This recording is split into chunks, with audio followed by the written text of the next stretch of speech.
I will now call the meeting to order here at 7 p.m. here at Macadavic Place in St. George. Good evening and welcome to the regular council meeting of Eastern Charlotte for the month of August.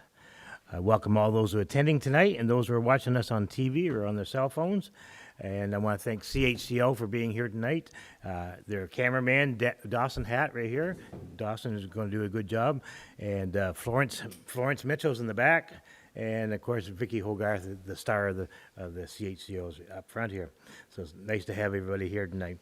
Councillor Hatt sends his regrets for tonight. He's still recovering from his motorcycle accident. And Councillor Tidd is not here as well tonight. At this point, I need a motion to adopt the agenda. Councillor Thompson? I need a seconder for that. Councillor Lee? Any questions or comments on adopting the agenda as presented tonight? All those in favor of the motion signify by saying aye. Contrary, and that's passed unanimously. Conflict of interest, this is your opportunity to disclose any conflict of interest. This is your opportunity to do so. If not, we move on to number 4, the adoption of the minutes.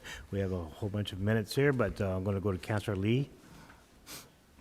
I move to approve the minutes as circulated to members of councils for July 16th, 2025, regular meeting of council, July the 22nd, 2025, committee of the whole, August the 2nd, 2025, committee of the whole. We have a motion on the floor. I need a seconder, Deputy Mayor. Question or a comment on the motion? All those in favor of the motion signify by saying aye. Aye. Contrary, and that's passed unanimously. Flying right along. Business arising out of the minutes, there are none tonight. That brings us to delegations. And delegations, we have the St. George Animal Shelter tonight. And I just ask you to come right over here where the microphone is, and the camera can pick you up pretty good if you'd like to speak. This is being televised all across Canada, is it? Okay, all across Canada. So don't be nervous. It's great to have the animal shelter here because I really enjoy the animal shelter. We're very fortunate to have it here. I know Councillor Lee is close to his heart as well too. So and we hear there's good news.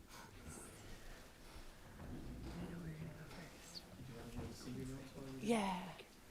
Oh yes. Do you know how?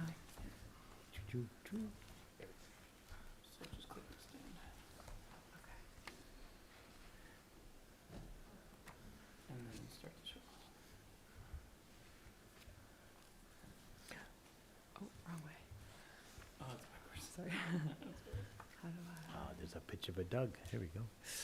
That's all right. Go to setup show. I'll turn my mic on. And just turn these on. Oh, okay, perfect. This one should be primary mode. Oh wait. Switch your monitor. Automatic? It's monitor 2. Okay. And then do you have the if you go back to slide show again? Yeah. You have the presenter view on. Oh, use presenter view, yeah. Yep. Okay, perfect. Okay, should that work? She is not up for adoption. Perfect. Awesome. Good to go? Excellent. All good. The camera's right there. Oh, perfect. Okay. All right. Thank you so much. Good evening, Mayor and members of the Eastern Charlotte Council and everyone who's attending tonight and watching from home. My name is Rebecca Eldridge. I sit on the board for the St. George Animal Shelter, and I'm here with Sherry Gallagher Eldridge, who is also on the board, president of our board, doubles as my stepmother. We would like to thank you for this opportunity to speak with you today about the upcoming initiatives that our organization is working on that we feel are really vital to our community and to the welfare of its most vulnerable members. So for anyone who's unfamiliar, the St. George Animal Shelter is a nonprofit, low-kill shelter that started as a very small foster network in 2018. We are a registered charity, and we are entirely volunteer-run with a dedicated board of directors who put in a lot of hours on a weekly basis. Our mission is to promote animal welfare for the benefit of the public by rescuing stray, abandoned, or surrendered animals, spaying and neutering them, providing medical care and appropriate shelter, operating an adoption program, and promoting responsible animal care in the community. Since our inception, our volunteers have helped over 2,500 animals find new homes. So the animals that come to our shelter come for a variety of reasons. They may have been abandoned, lost, or surrendered due to economic circumstances. And the number of animals that have come through our doors each year has actually increased by over 30% since 2023. So there's more and more every year. We're currently serving St. George, St. Andrews, St. Stephen, Penfield, Grand Manan, Deer Island, and Campobello Island. And we have also recently encompassed the St. John area as all of their shelters are now full. We have no physical space of our own to actually house these animals, so it is an interesting endeavor right now. We are running a full-time operation within the St. George Veterinary Clinic, which is also expanding and is going to start requiring the space that they've been so generous to loan us over the last couple of years. So most of our cats are in foster care, with the exception of the few that are at the vet clinic, but we don't have enough fosters to meet the incoming demand of cats and dogs either. We've provided care for a few dogs here and there, but again, with no physical space to keep them, they typically require foster care or housing in a separate facility through one of our partners. However, other facilities are again also full, so they're unable to accept a lot of the animals that we've seen in these circumstances. So in 2025, we launched our Almost Home capital campaign. Dr. Melanie Egan of the St. George Vet Clinic has donated 14 acres of land here up behind the vet clinic that you can see, this nice little cleared out area, to help build a permanent shelter. So we are now going to be located at 12 Paw Print Lane. And with help from the community, we're really hoping to get our new building built by late fall of this year. So let me paint you a picture. You walk up a paw print stamped path to a clean, inviting, and welcoming building. As you enter the reception area, you can already hear the happy sounds of a shelter that feels like a home. Children are learning about animal welfare in the multi-purpose event room, and you can see a staff member feeding popsicles to a dog as part of the session. The cats are contentedly preening in their windows, watching birds at the feeders just outside. There's an outdoor catio where they can play and mingle with visitors, providing them with the physical and mental stimulation that we know they need. Outside, there's a large green space for our dogs to be exercised daily. You can see the current floor plans of our new shelter here. This is the vision that we have for the new St. George Animal Shelter. It will provide a welcoming environment for community members to gather, to learn, and to volunteer. It will also be a place that inspires hope, compassion, and lifelong bonds between animals and families. Some of our renderings of our inside. So as a nonprofit, our capital campaigns and fundraising events are essential for large-scale projects like building our new shelter. However, the day-to-day work of caring for animals and running the facility requires a different side of support, or a different kind of support, stable and predictable funding for operating costs, which is truly difficult in the nonprofit world, as anyone knows who's ever worked in this space. So this is the difference between building a house and keeping the lights on. So our significant operational expenses include things like covering spay and neuter surgeries, vaccinations, emergency treatments, and ongoing care for sick and injured animals, food and litter, bedding, enrichment toys, and other costs that are essential for the health and well-being of all the animals in our care. So with the new building, we also aim to hire a shelter manager on a full-time basis and potentially some support staff if funding allows. A new facility also means higher costs for electricity, water, heating, and general maintenance, which ensures a clean, safe, and comfortable environment for both our animals and our future staff. So with that, we are asking the members of Eastern Charlotte for their support in 2026 as we advance through the end of our building campaign to support with our operational expenses. As we know, it's going to be a lot more than what we're used to since we haven't had a bricks and mortar building over the last couple of years. So we're in heavy fundraising mode right now. We're trying to make as many partnerships as we can. And we are appealing to all of Eastern Charlotte and the St. John area for your support. So we believe that our new shelter is going to be more than just a building. We think it's going to be a vital community asset. We feel that an investment in our shelter isn't just about saving animals, it's about strengthening the fabric of our community, one adoption at a time. Thank you. Great. Thank you very much. I'm going to go to council at this point to see if they have any questions or comments. The package that you have in front of you as well is our sponsorship package for the capital campaign. So we're currently looking at 2026 to try to get more long-term funding coming in, but we're still not quite at our goal for the capital campaign either. So we are happy with any support that the community is willing to provide. Great. Need some more online auctions. Yes. Working on Yeah. it. I tell you, when I go into the veterinary clinic, it's all my willpower not to walk out with 2 or 3 kittens. I know. We try to make sure that happens. Yeah.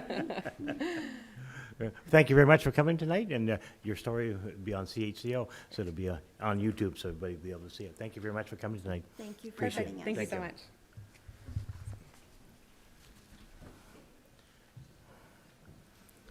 At this point, council, we have department reports, and I'll go to the 7A, which is the general government report, and I'll go to our CAO, Jason Cadet. Thank you, Your Worship. General government report for the month of July. Water, wastewater, the water tower cleaning in Blacks Harbor was completed on August the 8th. Phase 2 project for Blacks Harbor is underway by On Globe. That's to deal with with addressing the water issues and water upgrades for Blacks Harbor. We have received confirmation of 40% of the funding from the province for Phase 2. Though there has been a request to the province to increase the assistance to 50 to 60%. I believe as of right now, they're remaining at 40%. So we'll need to make up an additional $65,000 on top of the $25,000 that council's already committed to Phase 2. So we are working on that and looking at some options. CBCL is working on the St. George Sewage Lagoon, part of an IBA project. Awaiting water samples from industry and working with them on just getting some figures as well. We do have on the council agenda tonight the tendering for desludging of the Blacks Harbor Lagoon, which closed on August the 8th. Housing and development, the Brunswick Street St. George apartment building developer is planning on presenting an updated plan to council at the end of the month, end of September by. Just awaiting confirmation on when he's going to be back here from British Columbia. Awaiting return of the development agreement from the developer at Hillside Subdivision. Final plans, drawings should be received in mid-August, so we're still waiting on those. Several properties in Blacks Harbor being reviewed for an RFP in September. Include several return properties that did not receive development. Childcare funding engineering is working on test pits and geotechnical report. Schematic designs and cost estimates received from Boyd Murdoch. Certainly, right now we're looking at some discussion with, along with the YMCA, with RDC, just on really how much money they're willing to commit. I guess that's really the next big question that we have is just how much money the province is willing to commit for childcare in this area. We've seen some really good figures up front, but we have not really received any true commitment to them as of yet. But YMCA is in talks right now. Public Works, paving of Granite Street, southern portion of Campbell Hill Road, Brunswick Street, the upper bridge to the elementary school is planned for late September. Public Works completed some trail repairs and brush cutting. Construction work is ongoing for Public Works building in Blacks Harbor, and several vehicles are at the end of their life. We have 3 vehicles that are at the end of their life, which we did have some meetings with some council members there today to sort of put a path forward on replacing those assets. Parks and Recreation, the shelter, market shelter at the Riverside Park should be completed. It is now completed. We're just waiting for some power to be put in there and some additional landscaping work to be completed. We're looking at a grand opening at the Riverside Park in September. Kara is working on some dates and some live music. Still awaiting the return of the fencing company to complete work here at the Macadavic Center for the generator outside and to get the courts in Blacks Harbor, have those fenced in as well and lined as well. Also, we will continue to complete groundwork and the reinstallation of the playground in Blacks Harbor. We took the playground from Main Street and moved it to the area next to the new courts. It'll be moved there.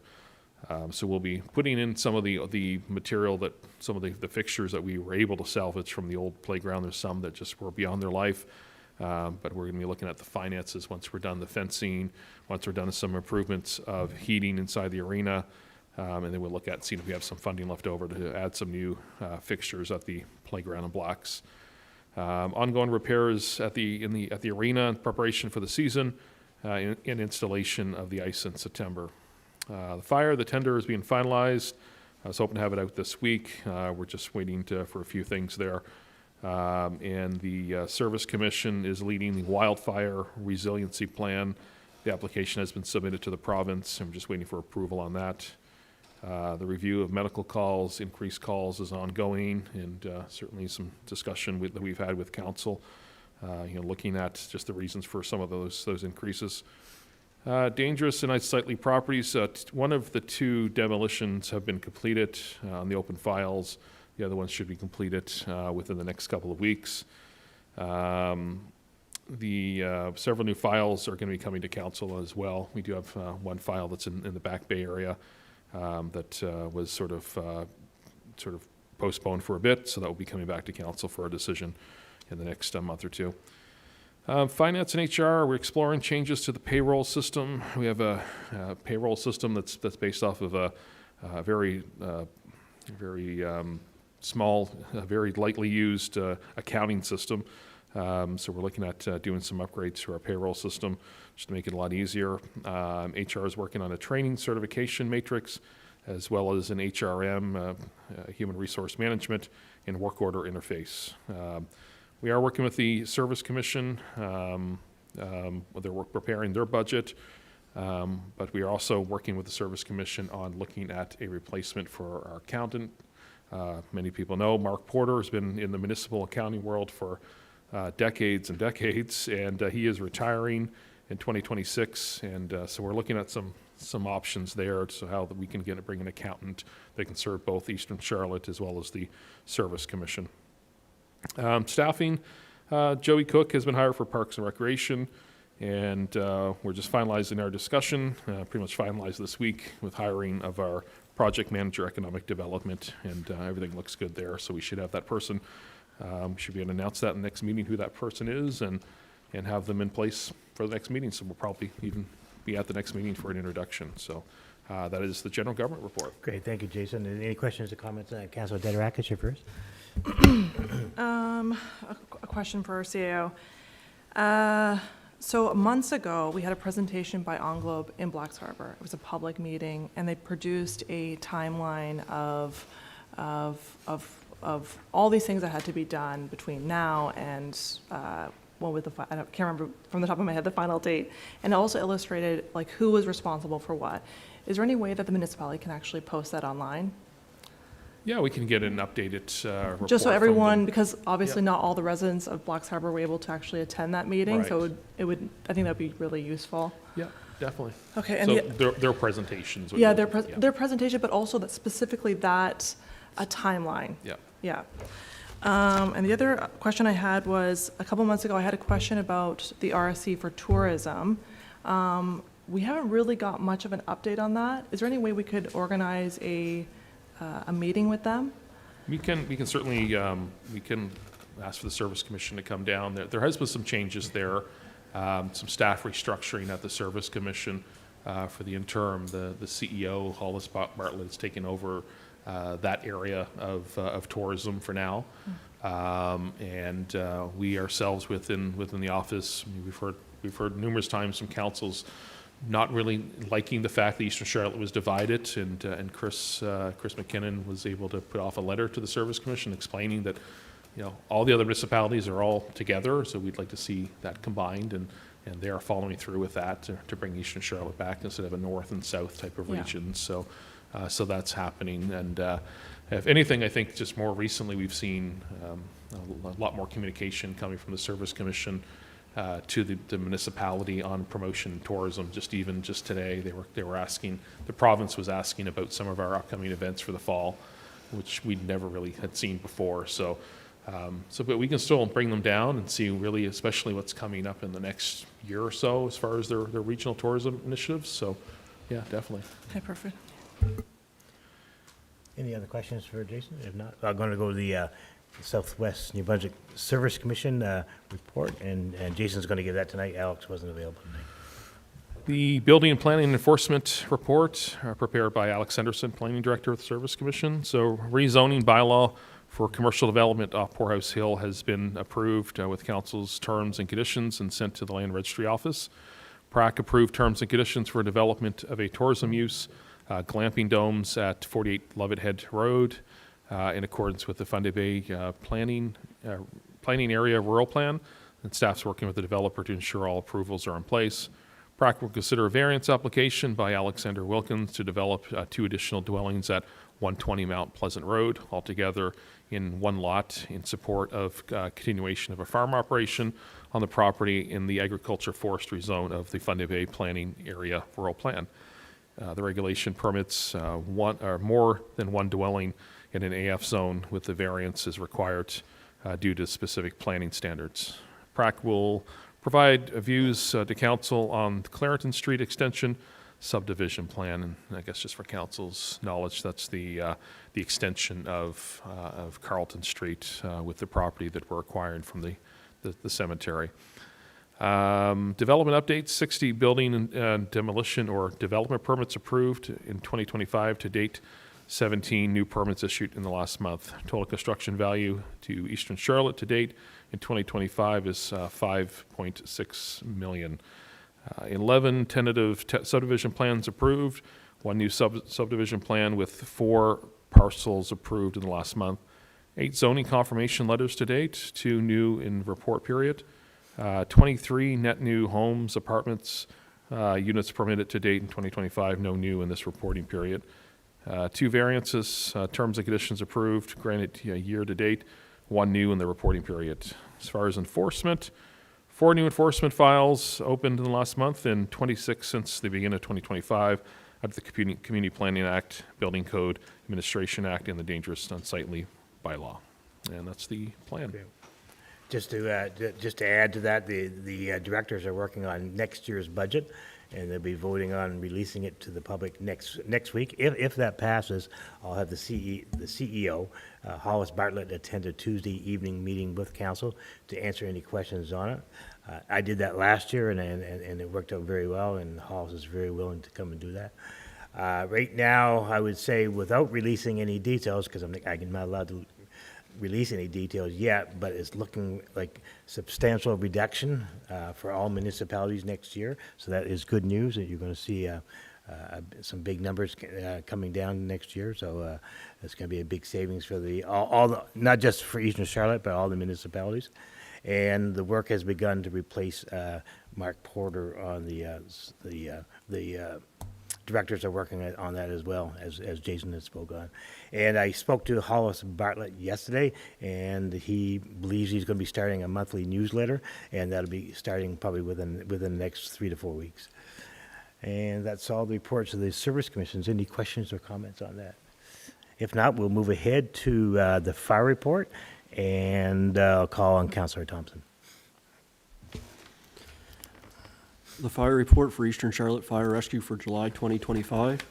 They had a total of 59 calls, 8 fire calls, 8 mutual aid calls, 2 false alarms, 3 training sessions, 21 medical calls. I'd like to have sincere condolences passed to the family of Hibberry for his years of service in Eastern Charlotte.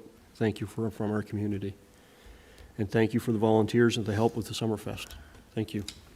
Great. Any questions or comments on the fire report? If not, we'll move ahead to the, I believe, Parks and Recreation. Eastern Charlotte Recreation Complex, shutdown and ice removal had been complete. This is last month. Painting and general maintenance is being completed throughout the building. They're acquiring quotes for upgrades needed in the mechanical room. Summer safety inspections, sprinkler fire protection are completed. Simcoe is scheduled for reseal of the condenser tower. Paving for the ball hockey courts are completed, and now are waiting for quotes for fencing, P-stone for the playground portion. They're getting prices for new basketball nets and playground equipment. Parking lot painting, the parking lot painting has been completed. Wi-Fi boosters have been installed, and cameras quoted for streaming the ice service live as well too. Repairs to lighting over the ice surface, and the Zamboni had its off-season service done by Saunders Equipment. Ice paint for 25-26 season has been ordered.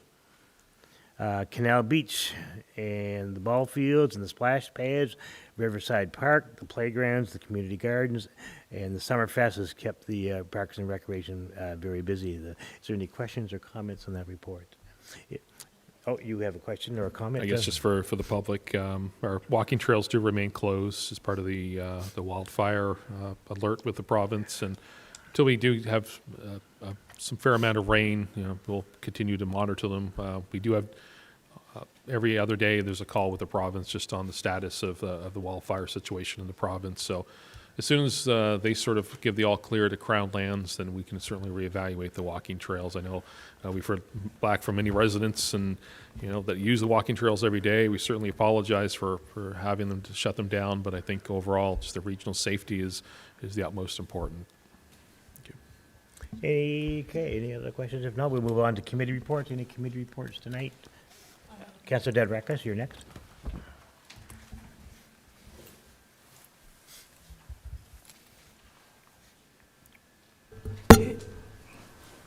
So the St. George Beautification Committee will be meeting, is set for Monday, September 9th. If council or anyone in the public has any ideas or suggestions that would help beautify this part of Eastern Charlotte, just forward it to myself or anyone else that's on the committee. The other update is for Age-Friendly Committee. The committee is raising money to help with carrying out our mandate through a gift basket with goodies and a 2-night Airbnb with which one committee member graciously donated.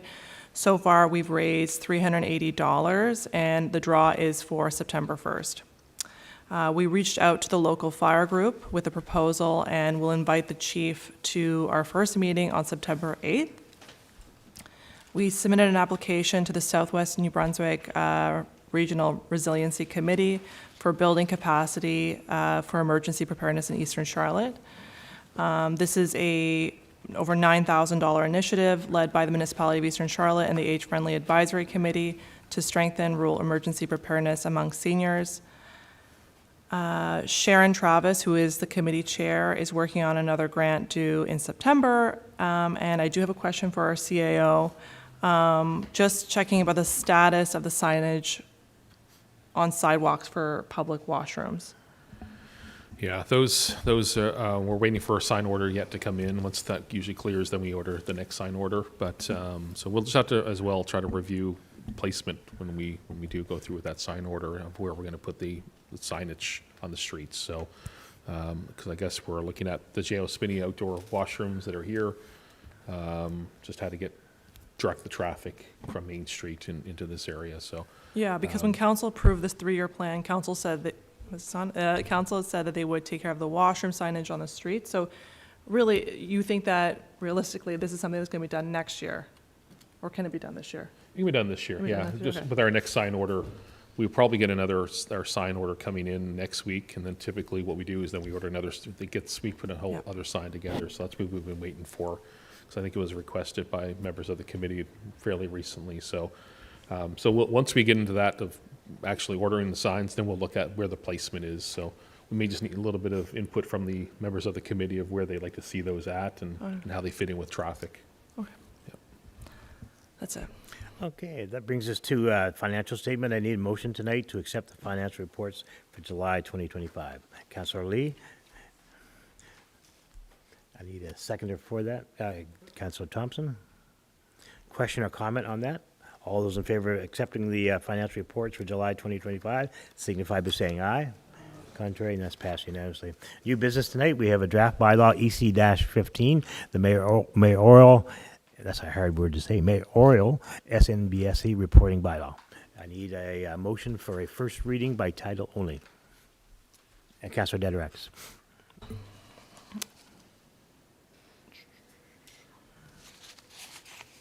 Okay.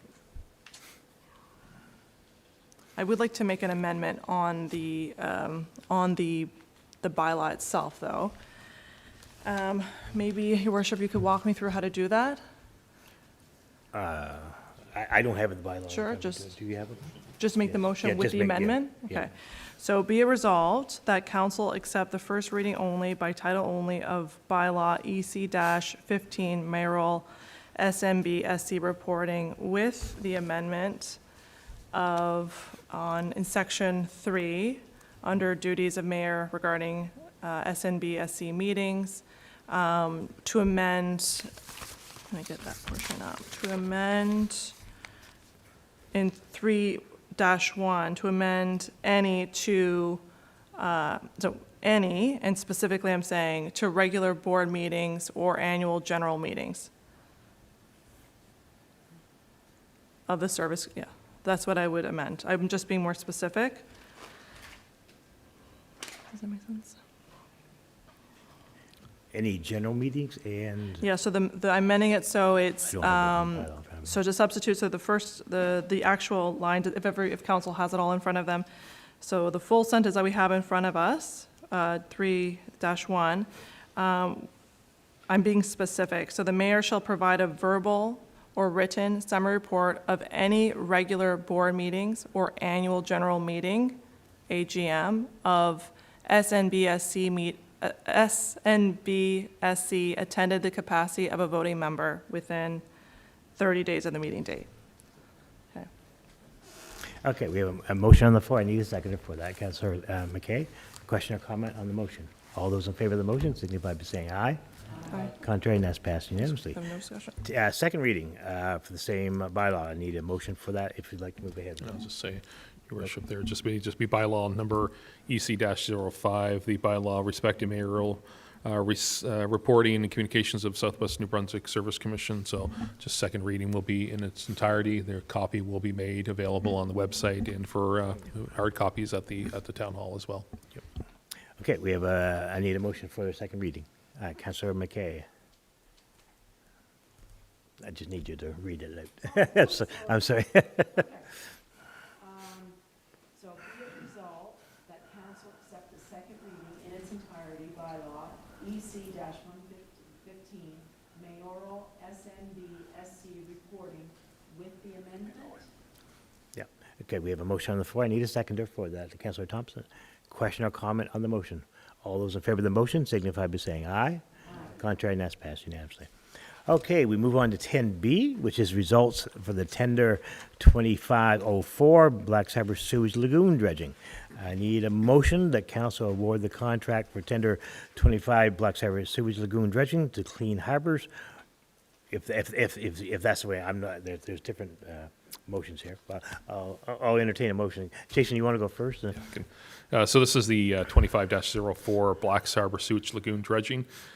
So this, unlike the previous one, there was changes to the volumes and weights of the previous the lagoon that came to council that wasn't accepted. So went back, retendered this with the change of those volumes.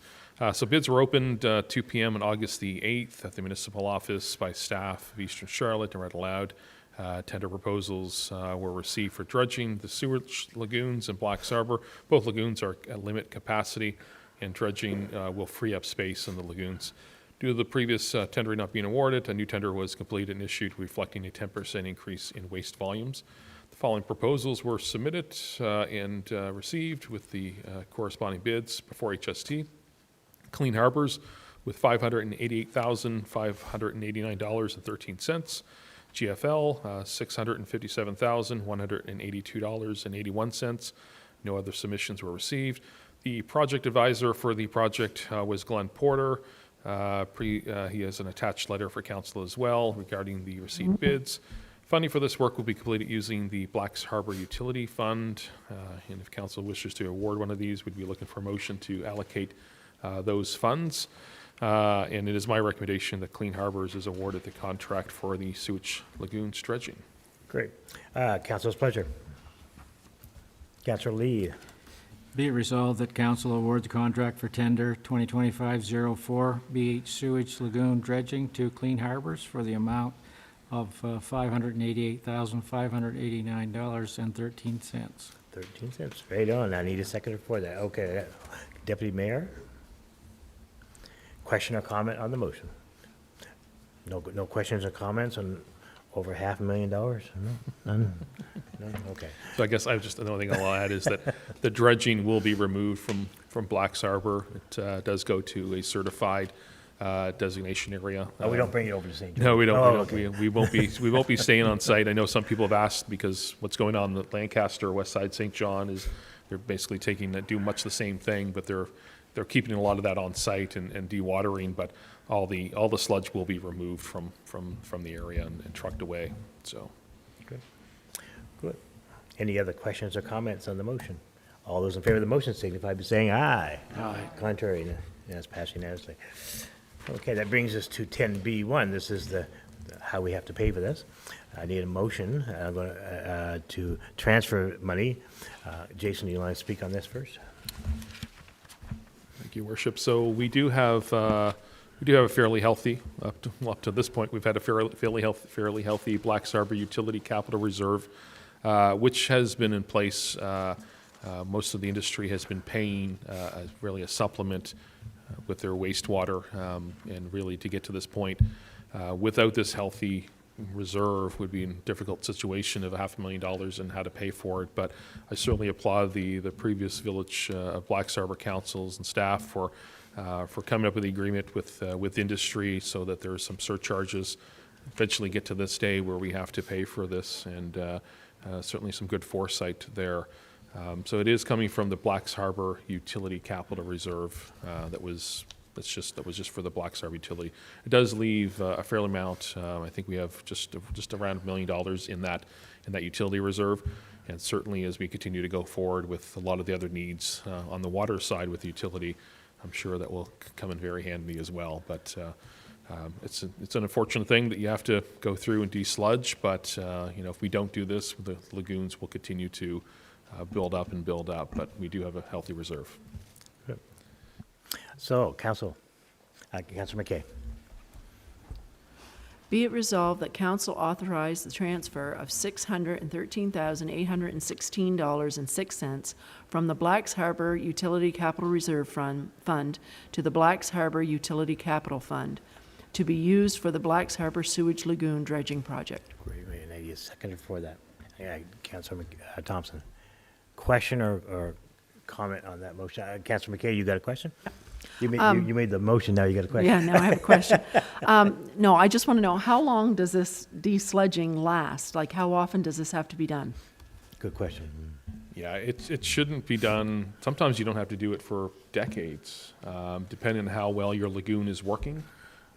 So in this case, Black's Harbor, it really was just taking a lot of waste, and the lagoon really wasn't able to basically break it down and to dissolve it. So that's the reason why there was an agreement with the Village of Black's Harbor and industry to sort of help pay for this when the time does come. But, for example, St. George Industry Lagoon, we have not desludged that probably in 15, almost 20 years. So, as long as it's working properly, lagoons are sort of almost like a living, breathing pond, and sometimes you don't have to do them for years.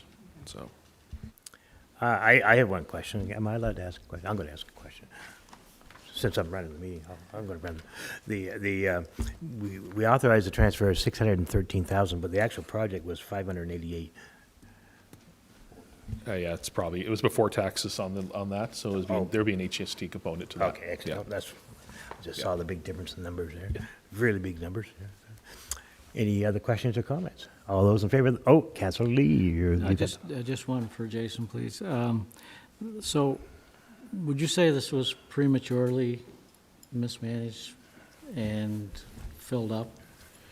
Yeah, whether it's mismanaged, there was obviously knowing that the waste that was going in there was some very heavy waste, which is not typical. All of our industries typically will give us an agreed like BODs and loading.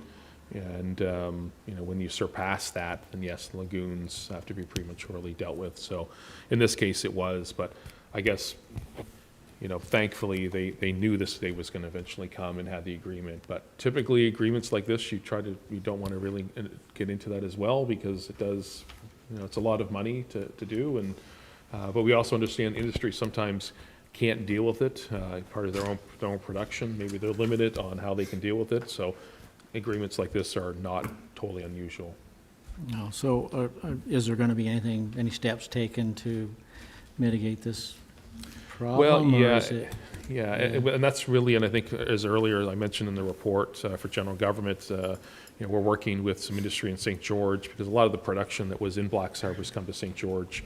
And industry is they're willing to put some investment in their local plants here in St. George so that the waste is very minimal. They didn't really have that option in Blacks Harbor. It was a very aged waste treatment plant that they had. So we're working with them. We're making no agreements to surpass what the agreed numbers are. And so we really won't be looking at an agreement or a premature desludging in St. George. So we're kind of sticking with those numbers. And really, industry at this point has been very good with, trying to say, let's achieve those numbers and put some investment in their plant. Okay, thanks. Any other questions or comments? If not, all those in favor of the motion signify by saying aye. Contrary, and that's passed unanimously. Correspondence tonight, Eastern Charlotte Lions Club. Some of them are here, and that's you guys right down back. Hey, how you doing? Nice to have you here tonight. I can read your letter if you save it getting up in front of the camera, but I know you're here tonight, so if the council can ask questions if they like. The Honorable Mayor Craig and councilors, good evening from members of Eastern Charlotte Lions Club, a group very active in events, fundraisers for our local community, municipality of Eastern Charlotte. We have been Eastern Charlotte for 51 years and very proud to announce in 2024 we celebrate our 50th charter with a well-attended ceremony of dignitaries from communities as well as Lions District N1. Lions District N1, I don't know what that means, but at this time we would like to ask Eastern Charlotte Municipality Mayor and councilors for a beautiful sign displaying our name, Eastern Charlotte Lions Club. We also would like to be recognized and stand out proudly in the community by our municipality. Appreciate your consideration of our request. We believe with the sign displayed, our motto would be more effective. The motto is each one, reach one. Thank you for your time and this opportunity to approach a wonderful group of hardworking members who do so much for our municipality of Eastern Charlotte. And that comes from the treasurer of Lions, Karen Tracy, and she left her phone number there as well, too. Council, what is your pleasure? I think we should let these ladies come up and say what they were going to say. You're gonna put them on the spot, ain't you? I can tell they were nervous. Well, obviously, they're prepared, so I think we should give them that. Oh, absolutely.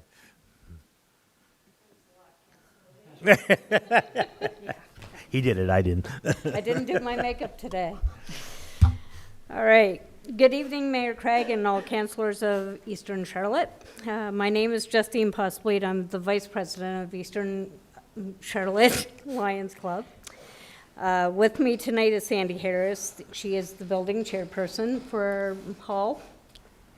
We're very honored to be here to present to you a request of a sign displaying our name for all to see as Eastern Charlotte Lions Club. We've had the opportunity to remain active in the community of Eastern Charlotte and bearing the name for 51 years. Mayor Craig, you told us to bring our request to Jason Cadet, and attention has been done so. We contacted as well a few of the honorable councillors to see how we could be directed in this request. Honorable Mayor Craig, we have been a club since April 1st of 1985, registered as Eastern Charlotte Community Center, Inc., owned and operated by Eastern Charlotte Lions Club members, a nonprofit organization. We deserve to be recognized in the municipality of Eastern Charlotte and very willing to pay for half the price. Thank you for your time in hearing us this evening. We also have the certificate of registration showing that we've been in Eastern Charlotte, Inc. since 1985 as well, if you need that for documentation. Thank you. Great, thank you very much. Questions or comments from council to these two young ladies? Councilor Dedrakis, you're first. So does the Eastern Charlotte Lions Club have a quote or example of what kind of sign they're looking for? Well, we seen a lot of the postings of the new fire hall sign, the new community center signs, so we were thinking something along that line, just something to stand out to show what the hall is. Yeah, 'cause that's, Especially on the old highway, like, we don't get a lot of traffic anymore because of the new 4-lane, so, you know, just bringing in some of those tourists to say, hey, okay, here's our Lions Club for Eastern Charlotte. So, yeah, that sign we got there now, that's been there at least 40 years, if not more. And it doesn't work.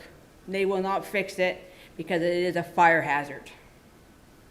We used to have it lit up and they won't fix it because it's a fire hazard. Any other questions? Councillor Lee, you have the floor. So the new sign, will that go right where the old one is, or do you want that somewhere else? No, we'd like to replace that old sign. Okay. Any other questions or comments from council? If not, what's the council's pleasure on this tonight? Councillor Lee? I move the letter from Eastern Charlotte Lions Club be referred to the Finance Committee for review and recommendation. Do we have a motion on the floor? I need a seconder for that. Councillor Thompson? Question or comment on that motion? All those in favor of the motion signify by saying aye.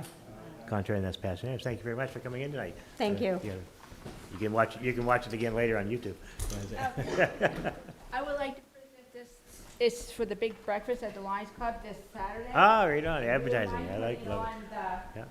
site for everybody to see. Yeah, councillors, you get extra bacon on there. Thank you very much.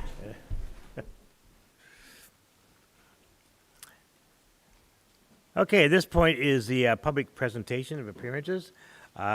Please note under bylaw EC-1, section 7.1, members of the public shall be entitled to address council for 5 minutes with no debate from council on matters of municipal jurisdiction. I ask that you begin by giving your name and civic address for the record. I will also add that during this time, I cannot tolerate or allow anybody to make accusations against anybody or on any subject that works for Eastern Charlotte or any members of council or anybody else for that matter. If that happens, I have to stop you and you have to be escorted out. Anybody just come right forward. Going once, twice, almost 3. Hey, you guys all know me. Matthew Hall, Ward 4. I'm here to bring up some more issues. My partner and I frequent the Y, located in Eastern Charlotte Recreational Complex, with our son and his friends to play in a large, safe space with toys he doesn't have access to at home. We all enjoy this opportunity and love the programs the Y offers. While this space is relatively safe for our children, there's a big hazard for speedy toddlers. As you know, they're not good with stairs. These stairs need gates or a way to prevent them from tumbling down the stairs. We've been told numerous times that the fire marshal isn't allowing them. The basement stairs out back here have gates on them to prevent kids from going down as well.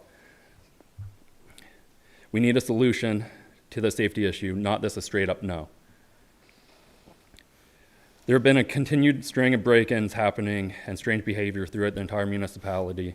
I noticed a lot of it in Ward 4. This is getting out of hand and something needs to be done about this. I'll be here afterwards to talk more about the specifics about what has happened to me personally and other members in Ward 4 afterwards. I'd also like to continue on with what Wayne Avery said at the last meeting. We need more transparency here, guys. The special meeting of council held earlier this month, the agenda never got posted online. I look at that to see if I need to take time off work, I need to arrange child's care, or if I can simply just follow up and watch the meeting online. The meeting for tonight, the agenda didn't get posted until sometime lunch or early afternoon yesterday. It's usually always Monday morning at some point before lunch. The municipality should take a good look at St. Andrews and what they do there.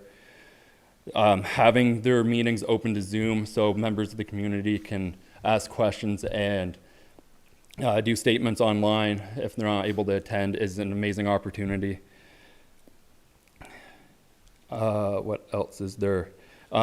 We need to take a look at what Wayne's suggesting and allowing question and answer feedback if one person has that question, you can bet a dozen more does as well. And it's easier this to get it all out there instead of answering everybody individually. Thank you. Great, thank you very much. Anybody else has the opportunity to speak at this point? Going once, Karen, you didn't disappoint. Thank you.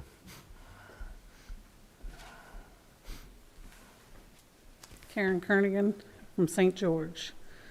I noticed on Facebook that is there a new daycare being opened up in Lake Etopia? I know you can't answer me, but I just noticed that there's a new building going up in Lake Etopia, and I know we're working with the YMCA, but this seems to be taking forever with the YMCA and cost and things, and so I guess I'm just asking, is this new facility able to handle what we're looking for here with the YMCA? I'm just asking that question.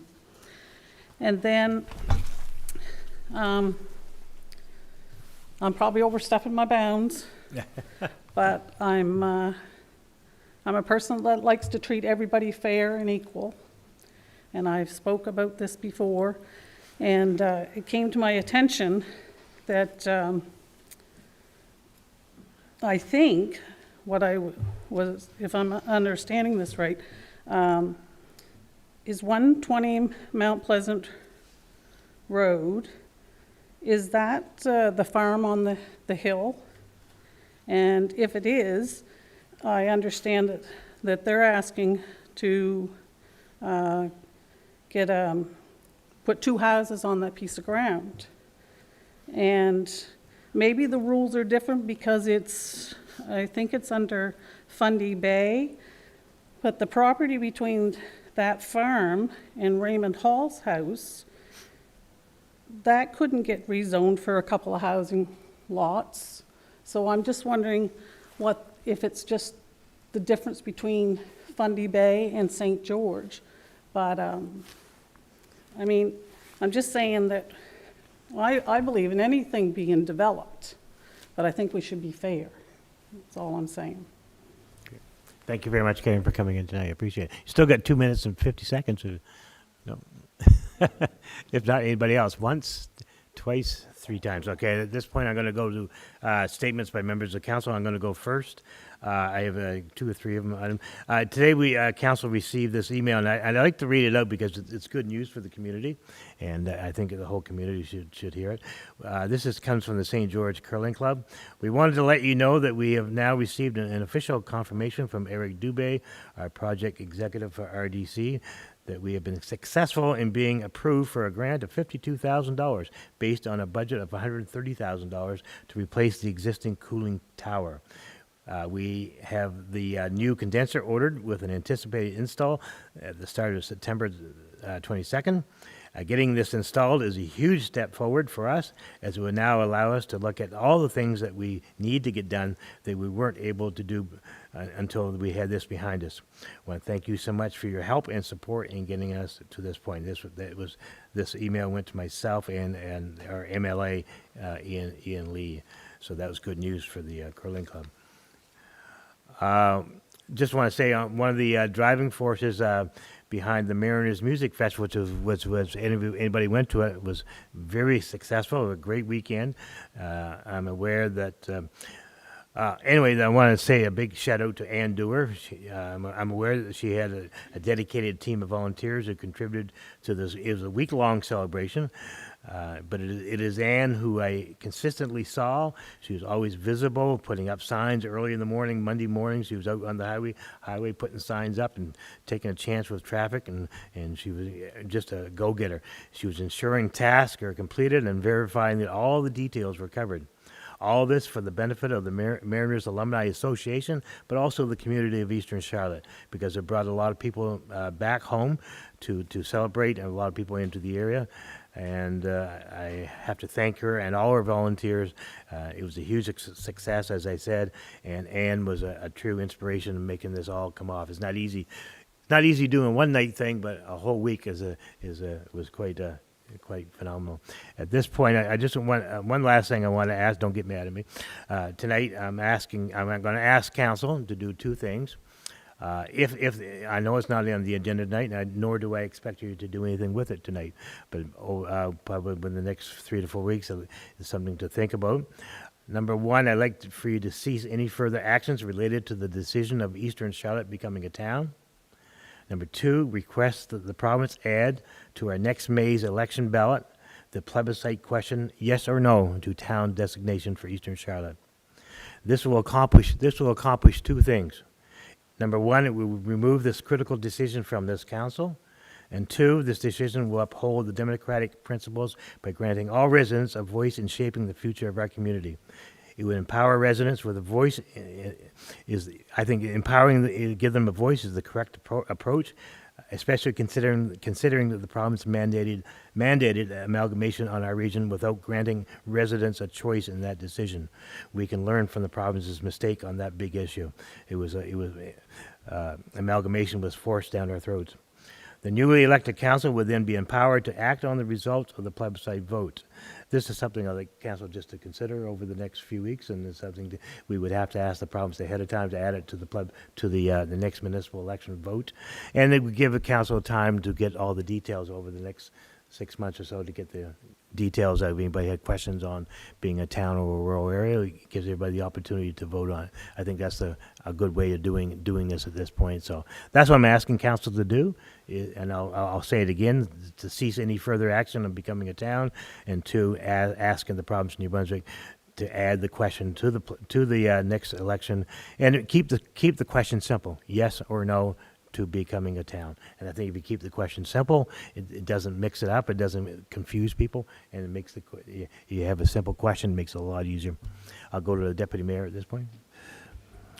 Two things. Thanks, everybody, for coming out on this nice evening, and having spoken with our trails coordinator for Quad MB today, he confirmed that all managed trails on municipal and provincial highways, which we have hubs for, are also closed, because you cannot use these trails without accessing woods which are closed, so all managed trails are closed. Thank you.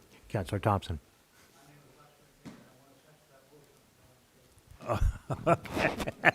Thank you. There's the mayor of Penfield. Okay, thank you. Councillor Dedorakis. Yeah.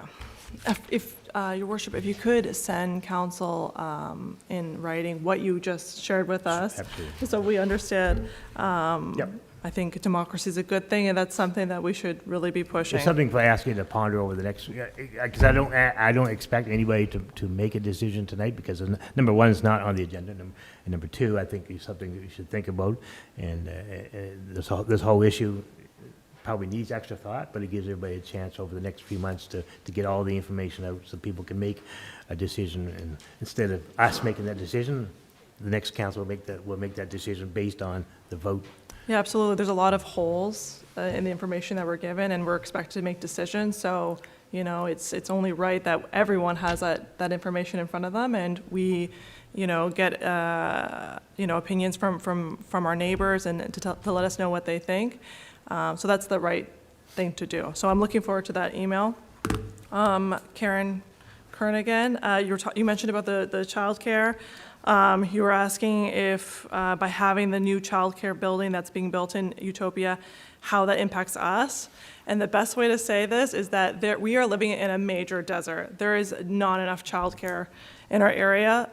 It's especially hard for newcomers and for people, I'm going to just bring it for myself, who doesn't have legacy family, come from a legacy family, if that makes sense, and doesn't have a lot of family to watch my kids. And I know some people do feel comfortable with, Susie Q watching their child at their home, maybe in their basement, but that's not something that I feel comfortable with. So having a safe space, an actual childcare facility, is very much needed in our area.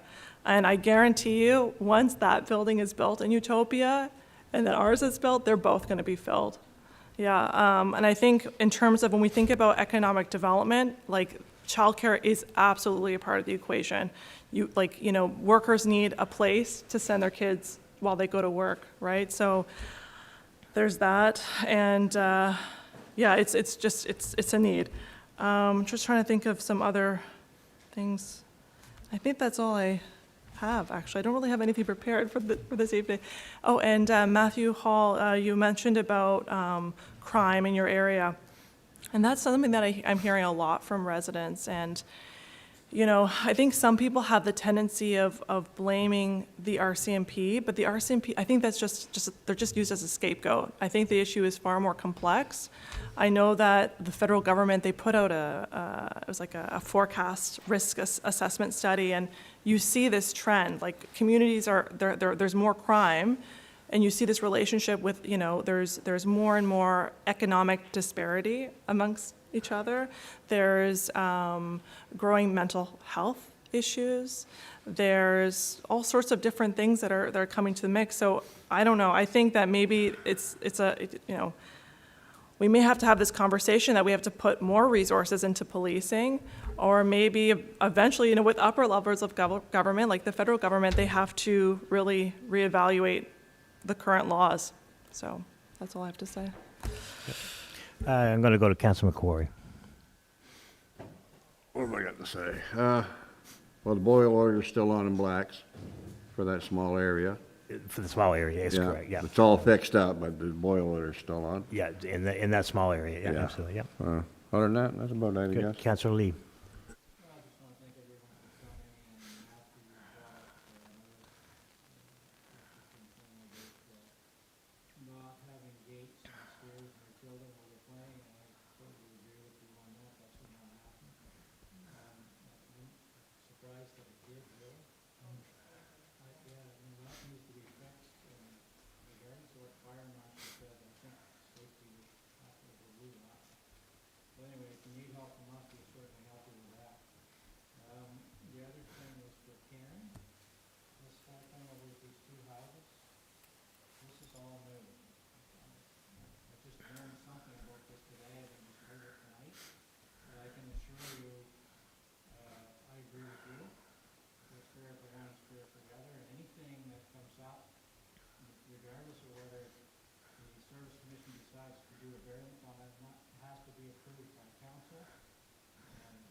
Councilor McKay, you hold the same name as the mayor of Penfield here tonight.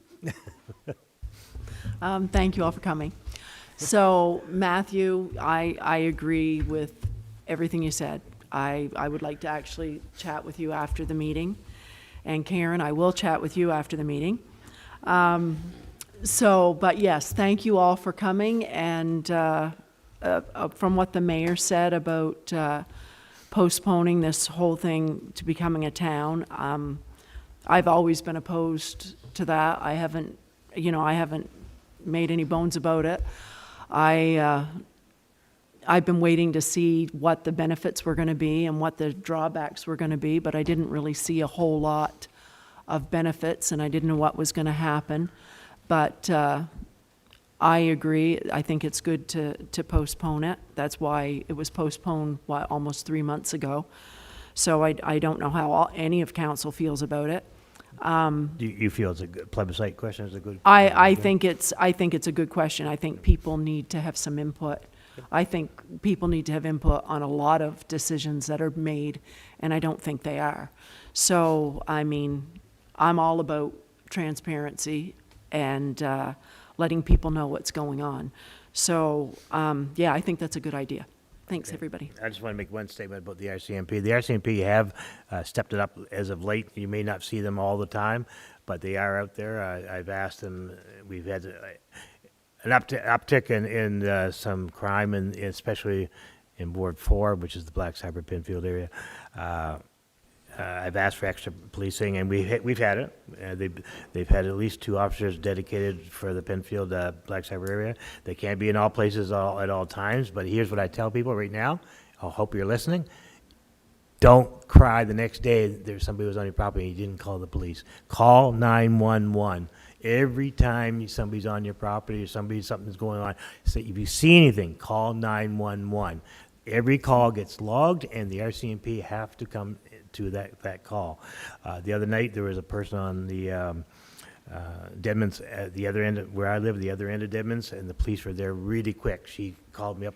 She had somebody trying to get in her house around 2 o'clock in the morning. Her son chased them away with a hockey stick, and she let me know that the RCMP, 2 officers showed up there in relatively quick time to her house. So the RCMP are out there. In fact, one night they spent probably an hour and a half just sitting by my place where the community gardens were. I had to bring the dogs in because the dogs kept barking at them. But they are out there and they're doing their best, and they are taking this very seriously. But you've got to call.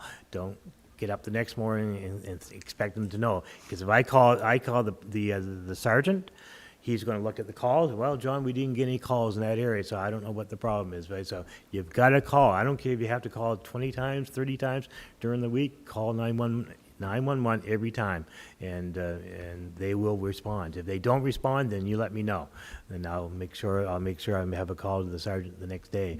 But log if you have enough time, log the time you call them, and how long it took for the RCMP to get there, because I like to know that as well too, because I think it's very important. I take this very seriously, especially there's people I know are very close to me in the area where I live, and there's one gentleman that they've kind of targeted. He's in his 70s, and it makes me sick to my stomach to see this happen. So please call 911 every time you see something happen. At this point, the next date of the next meeting of council is September the 17th, 7 o'clock here at McDavid Place, and I'll entertain a motion for adjournment. Can I say one thing first? Oh, sorry, yeah, go ahead. No, I think it's a great idea too with letting this go to a vote, but do we need to rescind the motion that we made a year ago to move from municipality to a town? Yeah, I think that would be something we would look at. I don't want to rush this tonight because I sprung it on council tonight, and but I'm glad I'm hearing positive things. Well, I think everybody at this table knows right now what they pretty much want to do. If you want the motion tonight, we can do it. If that'll speed things up for you. Well, I run the meeting, I guess. That is my take on it. But I didn't want to rush things. Councilor Dederakis, I want to make sure everybody's comfortable with that. That's all. My only objection is that I don't quite understand what your worship said. I understood you said plebiscite. I think you understood also to pause the decision-making of becoming a town. Is that what you said? Yeah, cease any further action related to the decision of Eastern Charlotte becoming a town, number one. Number two, request that the province add to next because you have to do this in quite a ways ahead of time to add to the next election ballot the plebiscite question, yes or no to town designation for Eastern Charlotte. Simple question. Don't make it complicated so people don't know what they're voting for before they go. You could change the question anytime you want between now and then, but that was my thinking, just to hand this over to the people and let them decide, and it gives the municipality of Eastern Charlotte to get all the correct information out there. Basically, I think in politics you call that a white paper. You put it out and get all the information. I think in order to pause, we have to rescind that motion. Otherwise, it's still going through as a motion we approved and sent to the government to do. So. And I think in order to do that, I think we have to have a unanimous decision by council to rescind the we can put the motion on the floor and council can. Councilor Lee. I can't. I have to do this correctly. but I appreciate it. Thank you. Yeah. I move that we rescind the motion to have the municipality changed to a town. Okay, that's the motion. Yeah, okay. It's pretty simple. Okay, that's pretty simple. I need a seconder for that. Councilor Thompson. Question or comment? Councilor Dederat, ladies first. Sure. Deputy Mayor. I will support the motion, but my concern is that we still haven't gotten any information, any updates on the actual differences between town, village, and a rural community. We're still waiting for that information. So I am in favor of this motion just because of all these unknowns. But in the meantime, we need to get that information to make a decision. Yeah. And that's why I thought if we stop it now, if you put it onto the next ballot, that gives lots of time between now and then to get all the information out there correctly, and for people to get you know, if you're on, I'm not going to say, you know, you could be on one side or the other, it doesn't matter to me, I really don't care at the end of the day, but the thing is, it gives a chance for people to go out there and get the information out to all the people, and so they can make a educated decision, come vote. And at the same time, it gets more people out to vote, too. It gets more people to vote. Yeah, I'm just saying that this should have been done from the beginning, though, right? Because we're now, how many years as Eastern Charlotte? So this should have been done at the beginning. But yeah, I'm going to support the motion. Councillor Lee? Deputy Mayor. Just a clarification question, I guess, for Jason or Chris. You said it had to be unanimous? I believe it has to be Does unanimous. that count with In two? order to rescind a former motion, it has to be unanimous. Does that count with 2 members not here tonight? It's unanimous of who's here tonight. In attendance, okay. Okay. And I didn't bring this forward to do this tonight because I didn't want anybody to think I did this because councilors weren't here, so. But all we're voting on right now is rescinding the former motion. That's correct. That's right. Okay. Any questions or comments? Councilor Lee, you're first. And that's all I want to do. I'm not saying we do or we don't. I'm really not in favor of it, but that's not for me to say at this point. But this will give everybody time to think about it, and then that'll give you the authorization to go to the government and say, pause this right now. Because if you don't, they're still working on it. Yep. No, I'm sorry. I'm sorry. Yeah. Okay. So any other questions or comments of council? All those in favor of the motion signify by saying aye. And I need you to raise your hand. That way I'm clear on the vote. So I need a hands up. Okay, you're definitely unanimous tonight. Okay. The next part of that, did you want to wait to next month to do the second part of that, or to ask? I'll read it out again because it is all new and I didn't have it in front of you. I'm sorry, I didn't realize council was interested in getting it done so quick. Request that the province add to the next May's election ballot the plebiscite question, yes or no, to town designation for Eastern Charlotte. Where that wasn't on the agenda, I think we should wait. I got no problem. Yep, good, that's where we'll wait. So at this point, I'm going to go back to a motion for adjournment tonight. Councilor McKay, thank you very much. Thank you very much for coming in tonight. Thank you, guys.